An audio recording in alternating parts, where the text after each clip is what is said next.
En 1992 se hizo la Cumbre de la Tierra en Río de Janeiro. Entonces, los gobernantes del mundo, ante el diagnóstico que entregaron los científicos, dijeron: aquí hay algo extraño. Se empezó a hablar de cambio climático.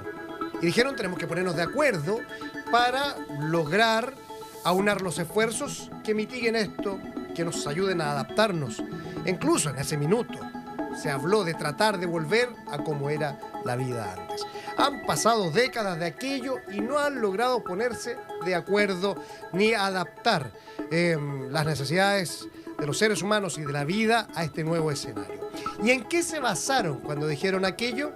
En el Acuerdo de Montreal, que se había firmado algunos años antes, en donde los gobiernos del mundo, los poderes del planeta dijeron: hay que hacer algo para proteger la destruida capa de ozono. No funcionó lo segundo, sí lo primero, o está en evaluación. Queremos hablar precisamente del ozono, de esta capa magnífica que nos protege de muchas cosas y que permite la vida tal cual la conocemos. Por eso aquí en Megatiempo, en Cambio de Grado, estamos con Fabrice Lambert, profesor asociado del Instituto de Geografía de la Pontificia Universidad Católica de Chile, físico, doctor en física climática de la Universidad de Berna en Suiza. Fabrice, ¿cómo estás? Bienvenido. Muchas gracias por invitarme. No, gracias a ti por tomarte el tiempo e ilustrarnos con respecto al ozono. ¿De qué hablamos cuando nos referimos a esto? Ok, entonces cuando hablamos de la capa de ozono, es una capa en la estratosfera. Entonces la atmósfera, como la conocemos, tiene varias capas. Entonces la troposfera es donde vivimos nosotros, es la capa de abajo, donde hay el viento, las nubes y todo, la lluvia, todo eso. Los pájaros, los aviones, eso. por lo general, la mayoría. Sí, la mayoría, exactamente. Ya. Y la capa arriba es la estratosfera. Y en esta capa hay que es muy larga y gruesa, hay una capa que es donde se ubica más o menos el ozono. Y este ozono nos protege de los rayos nocivos del sol. Entonces, el sol emite muchos rayos. La mayoría son muy buenos, como la luz, que nos permite ver cuando hay el día. Y hay un poquito en el infrarrojo y hay un poquito en el ultravioleta. Y estos rayos ultravioletas tienen mucha energía y nos dañan la piel y pueden darnos cáncer. Entonces, esta capa de ozono, cuando está bien formada, nos protege porque absorbe estos rayos ultravioletas del sol. Entonces no llegan hasta la superficie.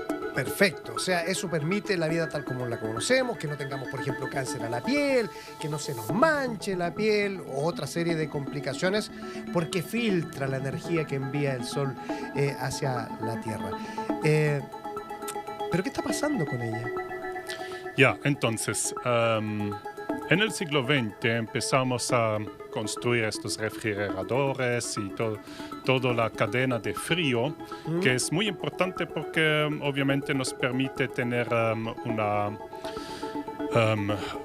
una cadena de alimentación mejor, entonces evita muchas contaminaciones con bacterias y entonces esta cadena de frío es muy importante. Pero para crear esta cadena de frío, inicialmente se ocupaban compuestos que son CFCs, clorohidrocarburos. Sí, clorofluorocarbonos, y halógenos. Y entonces todos estos compuestos originalmente estaban utilizados para producir esta cadena de frío. Pero claro que estos refrigeradores en un momento tienen fallas o terminan su vida y la ponemos en la basura y todo estos gases van en la atmósfera y lo que finalmente se encontró por investigación científica en los años 70 es que justamente estos gases se decomposan por la acción del sol y después llegan estos átomos y moléculas decompuestos en la estratosfera y aquí están destruyendo la capa de ozono. Vale decir, por estas creaciones del ser humano se estaba produciendo un adelgazamiento de la capa de ozono y eso estaba influyendo entonces en que aumentaran enfermedades como por ejemplo el cáncer a la piel. Es así, ¿no? Claro, entonces si esta capa de ozono es más delgada y filtra menos estos rayos perfecto. ultravioletos, entonces vamos a tener más rayos ultravioletas aquí en la superficie y sube la probabilidad de cáncer a nivel de la población. Entonces se hace este diagnóstico en los años 70 y se llega a la conclusión que hay que tratar de evitar la emisión de este tipo de químicos al aire, a la atmósfera, para tratar de guardar la salud de Sí. esta capa maravillosa, ¿no es verdad? Y ahí se llega al acuerdo que hacía mención yo antes, ¿no? Claro, entonces aquí finalmente cuando se hizo este vínculo entre la salud de la capa de ozono y la salud humana, entonces la mayoría de los países se juntaron y en el Acuerdo de Montreal decidieron de reducir la producción y el consumo de estos CFCs. Y a propósito del ozono, lo que tal vez más le suena a la gente es el agujero en la capa de ozono. Cuando hablamos de eso, ¿a qué nos referimos? ¿Es efectivamente que se forma un forado allí o no es literal? Ok, entonces el ozono puede ser destruido mucho más eficientemente en unas condiciones. Ya. Si vamos a los polos y que estamos en invierno, por ejemplo, entonces durante invierno en los polos no tenemos luz durante 6 meses. Claro. Entonces la temperatura baja mucho y en la estratosfera cuando tenemos temperatura muy baja se forman nubes estratosféricas polares. Claro. Y en estas nubes entonces se pueden formar aquí y acumular estos compuestos que finalmente pueden cambiar de ser inactivos a activos. Estos compuestos de cloro y de bromo que justamente destruyen el ozono.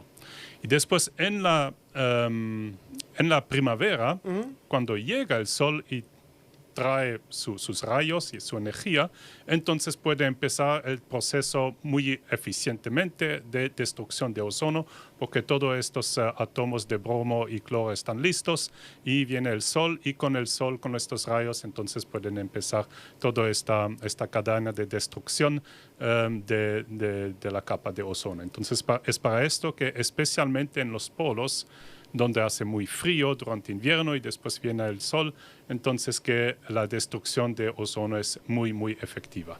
Y cuando esta capa alcanza su mayor delgadez, en el caso del Polo Sur, es precisamente en la época de agosto a diciembre, más o menos, ¿no? Claro, entonces en Antártica, agosto a diciembre es justamente después del invierno, cuando están todos esos compuestos disponibles y que en primavera después llegan los rayos del sol y con estos rayos del sol empieza todo este ciclo de reacción química que hace finalmente que el ozono se destruye. Entonces el ozono es O3 y entonces hay 3 átomos de oxígeno que están juntos y entonces cuando viene un átomo de bromo o de cloro van a destruir esta molécula y hacer al lugar, después de varias reacciones, átomos de O2 al lugar. Entonces tenemos oxígeno normal y no ozono. Perfecto, que son 3 átomos de oxígeno. Sí, los 3 que son juntos, eso es el ozono y esa es la molécula que filtra justamente los rayos ultravioletas del sol. Y esos aerosoles que tú nombras son los que lo destruyen. Sí. ¿Ha hecho efecto o ha surtido efecto este acuerdo? ¿Se ha ido recuperando la capa de ozono a lo largo de los últimos años o aún se mantiene en niveles riesgosos? Entonces, este acuerdo es justamente uno de los ejemplos muy exitosos de acuerdos multilaterales internacionales porque funcionó. Entonces, la producción y el consumo se redució muy fuertemente y entonces la capa de ozono ha sido recuperándose. Entonces, poco a poco este agujero de ozono, como lo llamamos, fue menos y menos fuerte durante la primavera y la capa de ozono se espera que va a recuperarse a los niveles de los años 70, 80, quizás a medio del siglo. Entonces Perfecto. estamos en buen camino para una recuperación. Está sanando. Sí. Perfecto. ¿Qué puede hacer quien nos está mirando, quien nos está observando por el bien de esta capa que es fundamental para la vida en la Tierra? ¿Qué productos tengo que evitar? ¿Qué no tengo que hacer para seguir aportando a que estas vaya perdiendo salud? Bueno, entonces a nivel personal, la mayoría de estos compuestos fueron reemplazados. Entonces, no puedes comprar en el mercado aquí un refrigerador que tiene CFCs. En general, estos días tienen HFCs, que es otro compuesto que tiene sus propios problemas porque ahora es un gas a efecto invernadero muy fuerte. Entonces, reemplazamos los gases que destruyen la capa de ozono por otros gases que ahora son gases a efecto invernadero. Pero yo diría que en la mayoría de los casos uno no puede ocupar productos de todos los días que contienen CFCs. Porque antes incluso, en la década de los 80, los desodorantes... Claro, todos los sprays... Los sprays traían los químicos que tú hablabas, del bromo, los cloruros. Y ahora a nivel ya más macro, más global, también se han reemplazado para las grandes industrias, en fin, este tipo de químicos que dañan la capa de ozono, o ahí todavía se siguen emitiendo, tal vez no al mismo ritmo. Todavía hay emisiones, claro que hay uso ilegal, hay uso no reglamentado, entonces nunca vamos a llegar a cero, pero fue reducido mucho y vamos en camino a una recuperación de justamente de esta capa de ozono. Entonces, eso tiene, este acuerdo de Montreal fue muy exitoso, pero también porque, bueno, por dos razones. Uno es que había un peligro muy claro para la salud de la gente. Entonces aquí había una motivación muy fuerte de llegar a un acuerdo. Y el otro es que teníamos un reemplazo relativamente disponible y fácil a cambiar. Entonces cambiamos de los CFCs a los HFCs, que no destruyen la capa de ozono, pero sí son gases a efecto invernadero muy potentes. Y así se estableció, por ejemplo, que el 16 de septiembre es el Día Internacional, el Día Mundial de la Capa de Ozono. Estamos conversando con Fabrice Lambert, quien es profesor asociado del Instituto de Geografía de la Pontificia Universidad Católica de Chile, físico, doctor en física climática en la Universidad de Berna, Suiza, con respecto a la importancia del ozono en nuestra vida.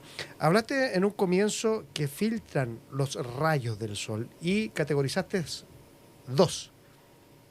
Si nos puedes explicar un poco más de aquello. Ok, entonces el Sol tiene una temperatura de la superficie y según esta temperatura, que son como unos 6-7 mil grados Celsius, entonces va a emitir rayos electromagnéticos de una cierta frecuencia.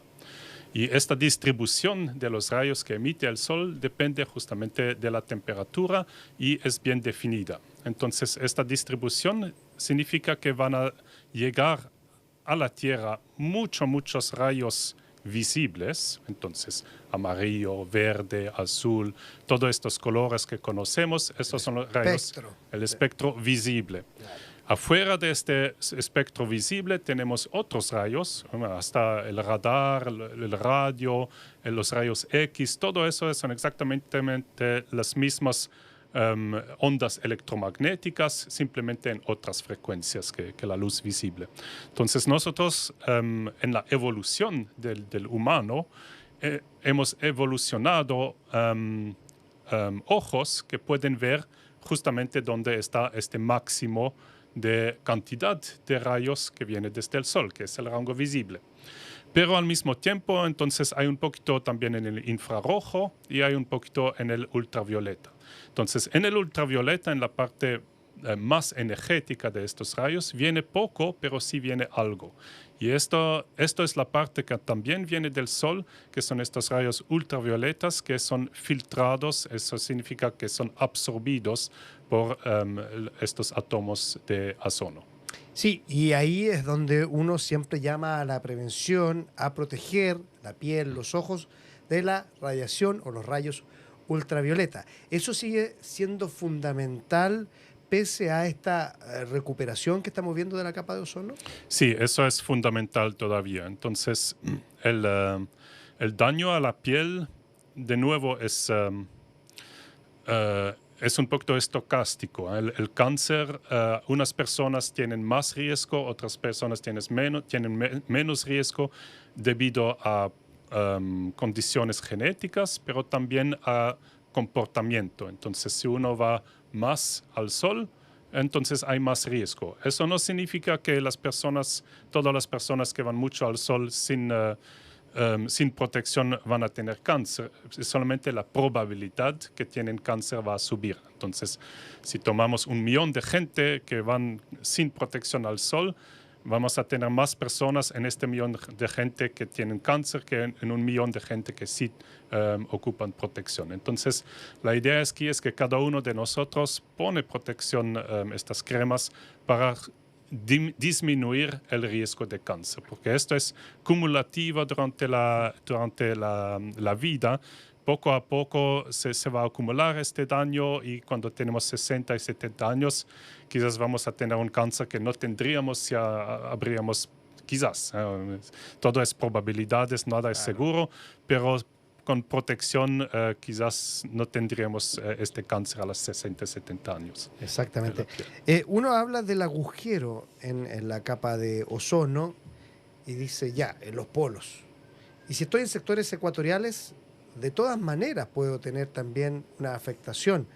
Es así, ¿no? Sí, entonces el efecto es mayor en los polos, pero la capa va a ser menos eficiente en todos los lugares.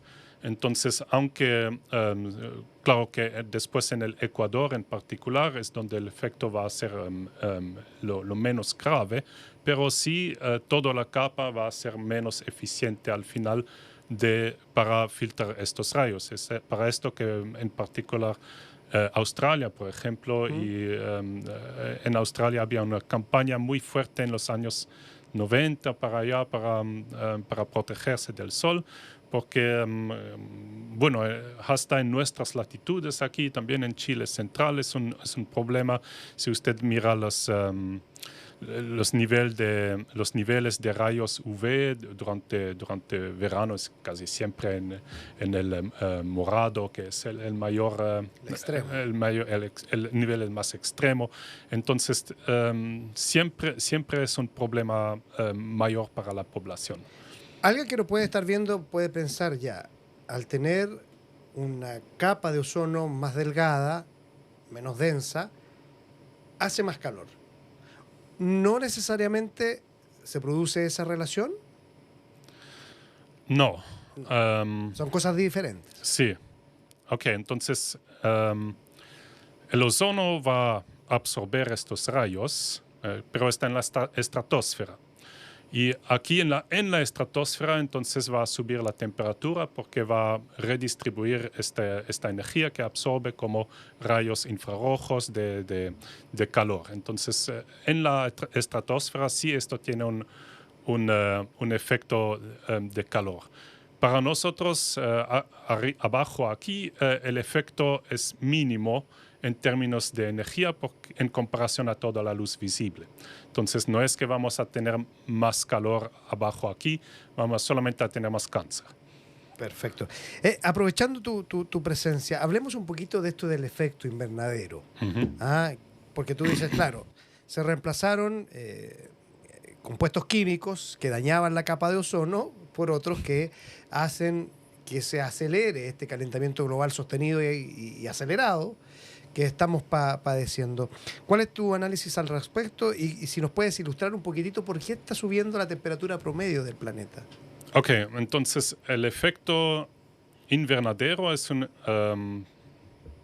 tiene un componente natural, ¿no? Entonces tenemos naturalmente CO2 y metano y N2O en la atmósfera y estos rayos, estos gases van a capturar.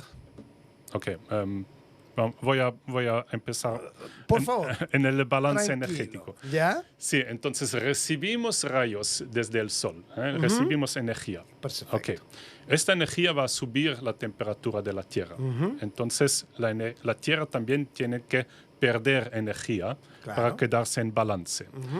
Y la Tierra emite rayos infrarrojos, de hecho. Entonces tenemos rayos infrarrojos que salen de la superficie y tenemos rayos de la luz visible que entran. Bueno, entonces la suma de todos los rayos infrarrojos que salen en unidades de energía tiene que ser lo mismo que lo que entra por el Sol. Y aquí estamos en balance. Y este balance, en promedio, la Tierra tiene como una temperatura de 15 grados y es debido justamente al efecto invernadero natural. Entonces, ¿qué hace esto? Es que sin efecto invernadero, los rayos de la Tierra se emitirían y saldrían directamente al espacio y aquí estarían perdidos y entonces la temperatura normal de la Tierra debería ser como menos 20 grados. Estaríamos congelados. Estaríamos congelados. Lo que ocurre es que los rayos que salen de la superficie de la Tierra son absorbidos por estos gases a efecto invernadero y remitidos en dirección aleatorios.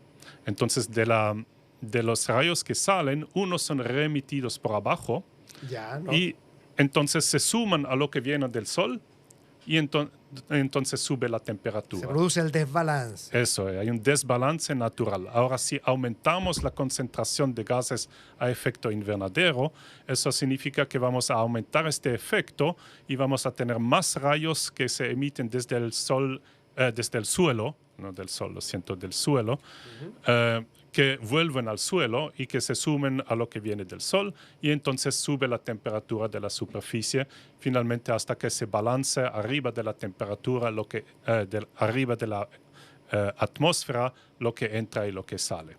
Entonces estos gases a efecto invernadero tienen un efecto como una capa que nos aísla un poquito y que sube la temperatura en la superficie. Claro, son como estos huertos que hace la gente en los inviernos. Exactamente, sí, es la misma idea. Lógica, digamos, la misma idea. ¿Y cuáles son estos principales gases de efecto invernadero? Ya, entonces tenemos los que conocemos, el CO2, el metano y el N2O, que son los...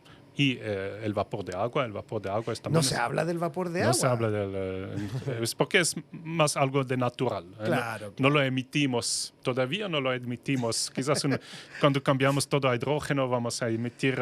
¡Qué buen punto! Pues sí.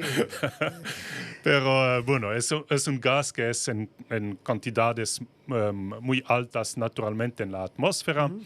Pero los que nosotros emitimos quemando carbono y petróleo, carbono y petróleo son compuestos de carbono que son en la Tierra, entonces cuando lo quemamos, entonces salen CO2 y metano. Y otro de estos gases son estos hidrofluorocarbonos, HFC que mencioné, que reemplazaron los CFC en estos equipos de refrigeración. Y entonces estos compuestos son gases a efecto invernadero que no viven mucho tiempo, entonces son destruidos después de unos años, 10, 15 años. El CO2, por ejemplo, se queda en la atmósfera por cientos de años. Pero son muy, muy fuertes, entonces tienen un efecto muy fuerte. Y eso es un problema, Claro. Tenemos un problema con la temperatura. Entonces lo que ocurrió es que en 2016, 17 por ahí, hubo una enmienda, una adición al Acuerdo de Montreal, que se llama la adición de la enmienda de Kigali, donde se añadió justamente estos HFC a la lista de sustancias que destruyen el ozono. Entonces, estos compuestos hidrofluorocarbonos no destruyen el ozono, pero sí son gases a efecto invernadero muy fuertes. Entonces, se añadió estos compuestos, también son muchos, y la idea aquí es que ocupamos el mismo mecanismo de Montreal para reemplazar otra vez toda nuestra cadena de frío con algo diferente que no destruye el ozono y tampoco es un gas a efecto invernadero. Hablaste del hidrógeno. Sí.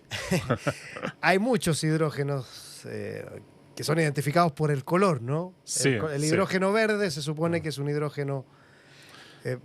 carbón neutral. Sí, claro. Sí. ¿Qué opinas al respecto, ya que te tengo acá, digamos? Sería un... Se ha hablado mucho que es fundamental en esta reconversión que hay que hacer para tratar de mitigar los efectos del calentamiento global. ¿Qué te parece a ti?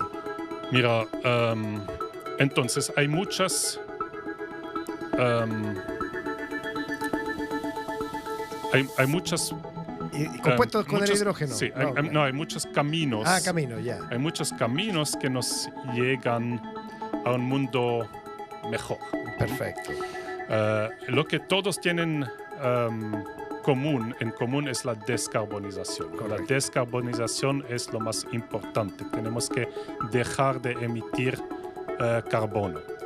Entonces, para el transporte hay el camino de las baterías, el camino eléctrico. Hay el camino del hidrógeno. El hidrógeno es, yo pienso, un camino muy interesante y muy prometedor y habría que poner muchos esfuerzos. El problema es que justamente hasta ahora el hidrógeno no lo producimos de forma carbono neutral. Tomamos petróleo del suelo y producimos hidrógeno al fin de toda una cadena después de producir benzina y no de todo el diésel y todo. Entonces, eso no es la idea, que tenemos que llegar a una producción de hidrógeno carbono neutral. Y una vez que tenemos esto, sí, entonces hace sentido ocupar hidrógeno. Claro, por eso se habla de hidrógeno verde, porque está el hidrógeno negro, azul, que está azul, en fin, que es la materia prima que se utiliza para el proceso de obtención de hidrógeno. En el fondo es eso. Y acá, claro, se está hablando de generar plantas de hidrógeno verde en nuestro país. Se me ha pasado volando el tiempo. Se me hizo cortísimo. Ya llegamos a 30 minutos. Ya llegamos a 30 minutos. Y hemos conversado así de rápido con Fabrice Lambert, profesor asociado del Instituto de Geografía de la Universidad Católica de Chile, físico doctor en física climática de la Universidad de Berna en Suiza. Comenzamos hablando de la estratosfera y llegamos a poner los pies en la tierra desde el ozono hasta el hidrógeno verde, pasando por el calentamiento global, el cuidado a la piel y todo aquello. Así que muchas gracias por esta ilustrativa conversación. Muchas gracias por la oportunidad. Y muchas gracias a ustedes también por la sintonía, por la atención que nos brindan siempre en Cambio de Grado a través de Megatiempo. Será hasta cualquier instante.